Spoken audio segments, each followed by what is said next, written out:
चलिए सीधा नजर डालेंगे उज्जैन से आ रही इस वक्त की बड़ी खबर पर। यहां बड़ी दुर्घटना हुई है। उज्जैन में एक निर्माणाधीन ब्रिज गिर पड़ा है। ब्रिज का निर्माण चल रहा था, जिस बीच इसका एक हिस्सा गिरा और उसकी चपेट में आकर 7 मजदूर घायल हो गए हैं। आपको बता दें कि काली सिंधी नदी पर यह पुलिया का एक हिस्सा बनाया जा रहा था और निर्माण पूरा हो पाता उससे पहले ही ब्रिज का एक हिस्सा गिर पड़ा और इसकी चपेट में आकर 7 मजदूर घायल हो गए हैं। अभी तक मिली जानकारी के अनुसार इन्हें उज्जैन के जिला अस्पताल रेफर किया गया है। ये घटना है उज्जैन के तराना इलाके के आगर रोड के पास की ये घटना है। काल सिंधी नदी के ऊपर ये पुलिया का निर्माण चल रहा था। मजदूर यहाँ पर कार्यरत थे, जिस बीच अचानक पुलिया का एक हिस्सा भरभरा कर गिर पड़ा और इसकी चपेट में आकर 7 मजदूर घायल हो गए।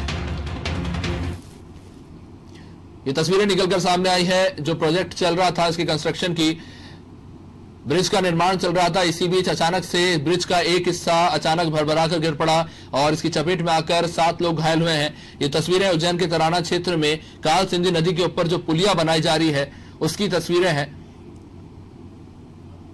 काली सिंध नदी की ऊपर ये पुलिया का निर्माण चल रहा था, मजदूर काम कर रहे थे, इस बीच अचानक पुलिया का एक हिस्सा भरभरा कर गिर पड़ा और इसकी चपेट में आकर 7 मजदूर घायल हो गए।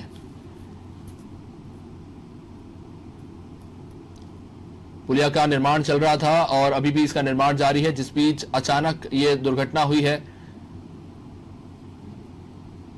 और घायलों को इलाज के लिए अब उज्जैन रेफर कर दिया गया है।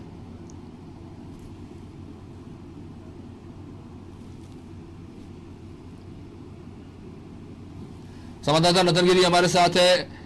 नतन जी, ये उज्जैन में जो घटना निकलकर सामने आई है, अचानक से ये निर्माण चल रहा था, चलते निर्माण में ब्रिज का एक हिस्सा भरभरा कर गिर पड़ा, क्या कुछ कारण अभी तक निकलकर सामने आया है? स्थानीय लोगों से क्या कुछ जानकारी मिली है इसमें? तो इसमें जानकारी ये मिली अभी तक की जानकारी में, यहाँ पे किसी भी प्रकार के कोई सुरक्षा के कोई इंतजाम नहीं किए गए थे मजदूरों के लिए और ठेकेदार द्वारा किसी भी प्रकार के नीचे टेके लगाना, जब शाम को जिस टाइम क्रेन भरी हुई थी उस टाइम इसमें नीचे किसी प्रकार के टेके नहीं लगाए गए ठेकेदार द्वारा। इसमें कलेक्टर द्वारा आदेश देकर अधिकारी को निलंबित किया गया है, एक अधिकारी को निलंबित किया गया है और उक्त इंजीनियर को भी सस्पेंड किया गया है। कलेक्टर द्वारा कार्रवाई की गई है सर इस पर।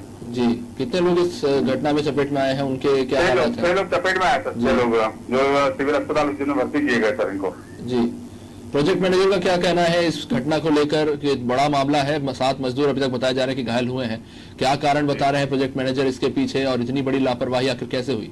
सर प्रोजेक्ट मैनेजर तो सही नहीं ना सर, वहाँ पे कोई देखिए मजदूरी थे, वहाँ पे कोई भी नहीं था, अधिकारी भी नहीं थे, कोई भी नहीं था सर वहाँ पे। तो बिना प्रोजेक्ट मैनेजर की उपस्थिति में वहाँ पर कंस्ट्रक्शन चल रहा है, बगैर कोई अधिकारी, किसी प्रकार का कोई इंजीनियर, कोई भी वहाँ पे अवेलेबल नहीं था जी सरकार तरफ से। जी, शुक्रिया। तो यहाँ पर कोई भी जिम्मेदार अधिकारी उपस्थित नहीं था, जिस बीच मजदूर काम कर रहे थे। बताया गया है हमारे संवाददाता के द्वारा कि सुरक्षा के कोई उपकरण उपलब्ध नहीं कराए गए थे मजदूरों को। मजदूर वहां पर काम कर रहे थे और सुरक्षा उपकरण की गैर मौजूदगी में साथ ही साथ जिम्मेदार अधिकारियों की भी गैर मौजूदगी इसका एक बड़ा कारण बताए जा रहे हैं, क्योंकि 7 मजदूर इतने बड़े प्रोजेक्ट में घायल हुए हैं और बड़ा सवाल उठ रहा है कि अगर सुरक्षा के उपकरण नहीं थे तो आखिर इस लापरवाही की जिम्मेदारी कौन लेगा, क्योंकि मौके पर कोई अधिकारी मौजूद ही नहीं था।